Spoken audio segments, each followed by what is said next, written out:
Yes, so this will effectively be a longer stage. So far it's been 240 kilometers since the border. Überm Berg, in jedem Tal, mal drüber weg, nicht jedes Mal, denn Sinn und Zweck bleibt abgefahren. Right on. Aus der Bahn, wir entgleisen, abgefahren. Greetings to the girls, hello to the boys.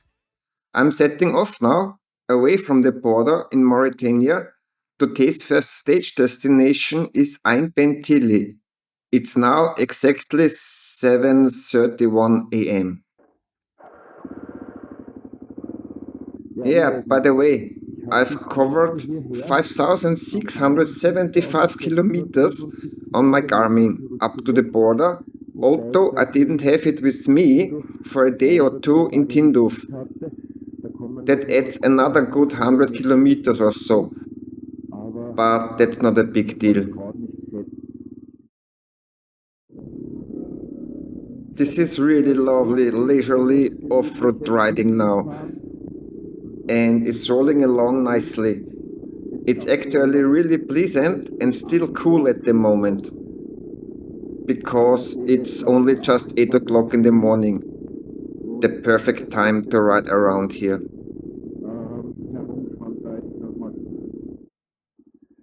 You can see a bit more of the stone desert down there now. I'm carrying on, it's really cruising along nicely. Let's get going. There's quite a bit of traffic out there, in the sense that I've just overtaken an off-road vehicle, I think an old Land Rover, I'd say that was it. And I've already passed 2 or 3 trucks coming the other way, so you're not completely lost and alone. There's actually quite a bit of activity. We'll be reaching the ominous spot pretty soon, the one where you turn west. I'm currently heading more or less south. The Western Sahara is to my right. I've got to be careful not to accidentally cross the border and end up getting bombarded by drones. These tires really do point the way quite clearly, showing the right path to that ominous right-hand bend heading west. Going full throttle isn't an option anyway, because I've got to keep an eye on the fuel. I don't know if there's actually any fuel in Ain Ben Tili. My reserves are 5 1.5 liter bottles. With those I'll just have to make sure I get to where there's petrol in an emergency. Right, this is already the start of this corner. I should actually have a path here, but there isn't. Still, I'm just following the line I've drawn myself. That should still be on the right side of the border, tough. I'm just chugging along nicely through the lunar landscape. You could test some sort of lunar rover here, over the rocks. Looks pretty cool, doesn't it? I'd say this is a bit of a more remote area. There are plenty of tracks to be seen, of course, but I haven't come across a single car or truck yet. So it's good to know that I've got a reliable vehicle that doesn't let me down once so far. So Kawasaki has been building the KLX since 1993, more or less always with the same engine. It used to have a kickstart.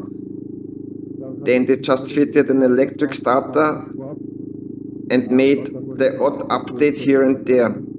And it's gradually shifted from being a proper sports enduro to more of a road enduro. It's always got a bit heavier. The suspension travel has gradually got a bit shorter. I've countered that now by simply fitting this big fat tank. I designed it and had it manufactured. And now it's a really, really, really good, reliable, trouble-free adventure bike that you can also use on enduro trails, provided your riding skills are up to scratch. As I said, I'm riding cross-country now and hope that I've already got past the bend. Just looking at the map and hope that I'll make it to Ain Ben Tili without any problems. I'll keep a bit further to the right now. I'll give that a go. It's lovely. It's proper free riding, like free riding on a snowboard. Really brilliant. I'm taking it quite easy here. The sand is getting a bit deep again, but there's no real difficulty in getting on with it at all. Thanks to Kawasaki, thanks to me for the brilliant conversion. Hopefully it's another 60 or 70 kilometers to go, then I should actually arrive at the checkpoint.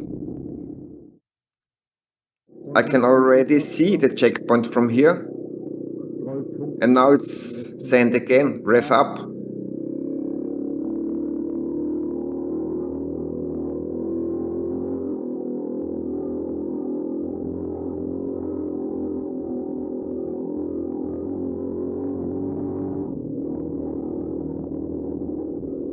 It really isn't far now. Then I've reached the first stage goal.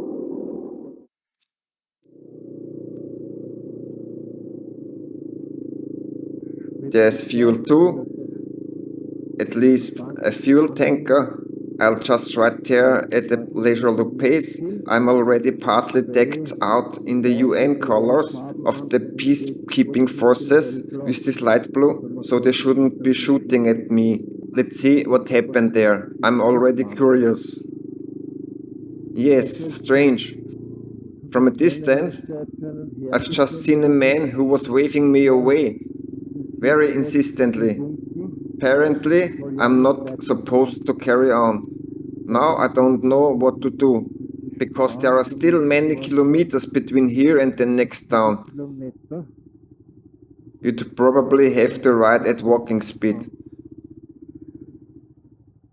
So the fact that I'm not supposed to report there is very strange.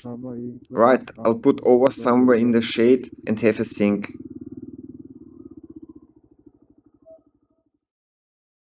Ain Ben Tili is a military base. The men were just there briefly, they came in an off-road vehicle and I have to carry on to Bir Moghrain. That could get interesting with the fuel situation. It's 250 kilometers. I'm going to run a thorough down to the reserve now, then I'll know I've got about 2 liters left in the tank and I'll top up. I'm going to take it rather leisurely now, not really fast, so that hopefully I'll get there. Yeah, that will basically be a longer leg.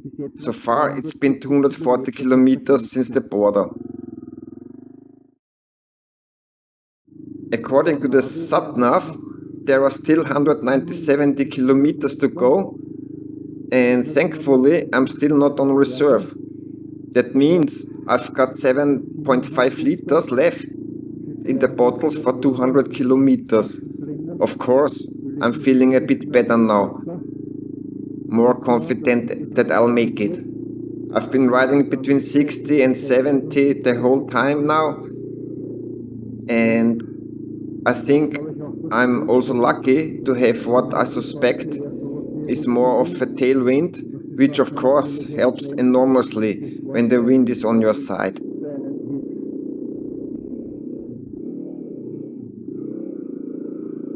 That was really soft again, fish. In reality, it's actually always better to ride alongside the tracks. I've been riding off-piste for a while now, looking for my blue line and the matching route in the real world. but somehow it doesn't work out that they cross. Now I'm just riding across country. I've already covered 475 kilometers on a full tank. The reserve light still hasn't come on, which is really nice. Since I was in Ain Ben Tili, I've been sticking to 60 or 70 for a while now anyway. The last bit I've been going a bit faster again, and now I'm just rolling straight cross country anyway. It might not necessarily be more fuel efficient in the deep sand, but according to the sat-nav, there are still 137 kilometers to go. And we'll manage that with 7 liters of reserve in the bottles. I'm just muddling through it now, it's fun anyway. I've got the line I want to follow. Wow, the sand's steep here, are you crazy?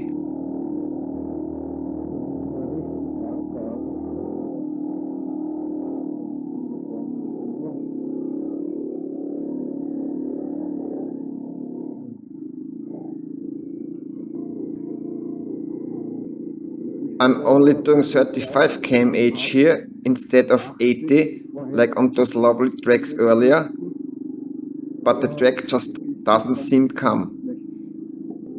One more thing, I've obviously worked out by now why I wasn't allowed to leave on the first day, because the very next day I stuffed 2 more plastic bottles of fuel into the side panniers. So I've now got a good 7 liters. I reckon that was the reason they wouldn't let me out. That's my explanation for it anyway. Yeah, by now I should have found my blue line from the phone, but as I said, that isn't necessarily compatible with reality right now. There isn't a proper track to be seen far and wide. I do keep crossing deeply rutted tracks, but none of them have paid me any attention in the direction I'm heading. That's the next incredible thing. A huge stone slab. Just getting down will be another matter. I'll have a look over it. Oh, I've got to be careful not to ride into a groove there.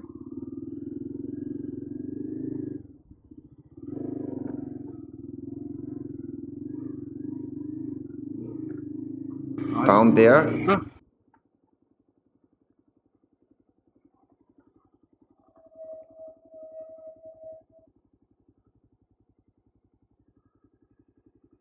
I'll take a look over there.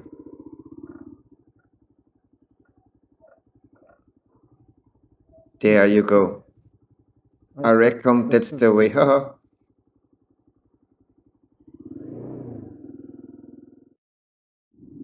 Yeah, after all that off-piste, cross-country, zigzagging, I found the piste again. And hopefully we'll be making good pace now. Ah, the reserves just come on. We'll reset it to 0 straight away. The second trip. So 504.7 kilometers until reserve comes on. I'll stop somewhere up ahead by the trees and top up.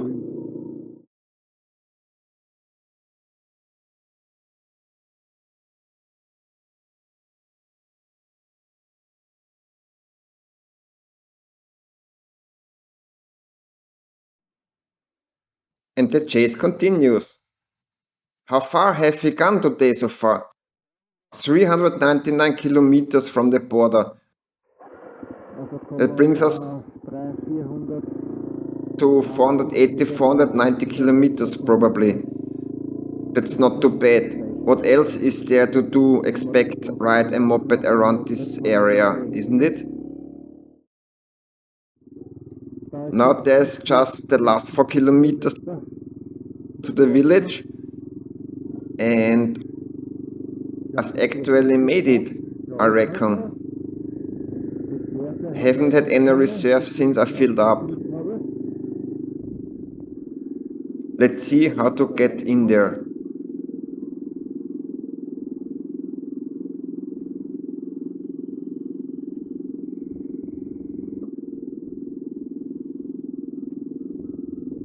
Two kilometers, it says.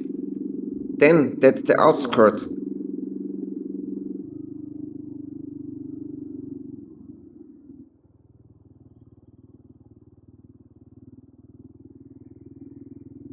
There's a market there. There are only Land Rovers there.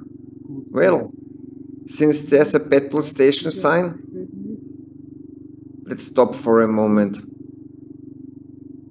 Great, at least we are among people and in civilization now, so everything else will fall into place.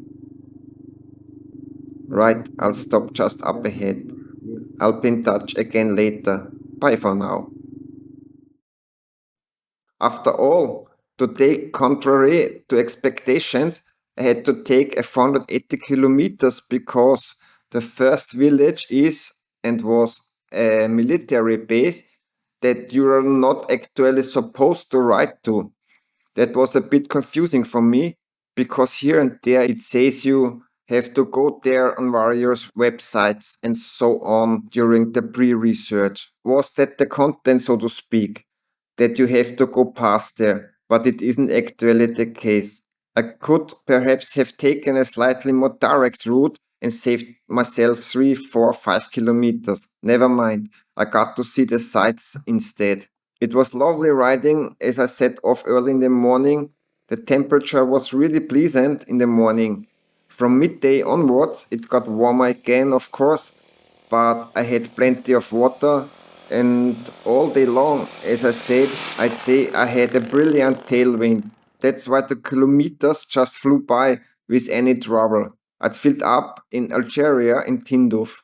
That was exactly 500 kilometer a bit, and I cruised along nicely all day. Once off piste for a while, as I said, I just couldn't find the route I'd marked out. So I just rode cross country, following my own line until there was a track again. In return, I saw the Tuaregs again with their camels tending to them. There were also a few beautiful rock formations that I probably wouldn't have noticed otherwise. Yeah, tomorrow I'll be on again, from Bir Moghrain to Surat. There I'll have to sort of register the moped with custom or something like that. I reckon I'd actually have 5 or 10 days to do it. That's 330 or 340 kilometers.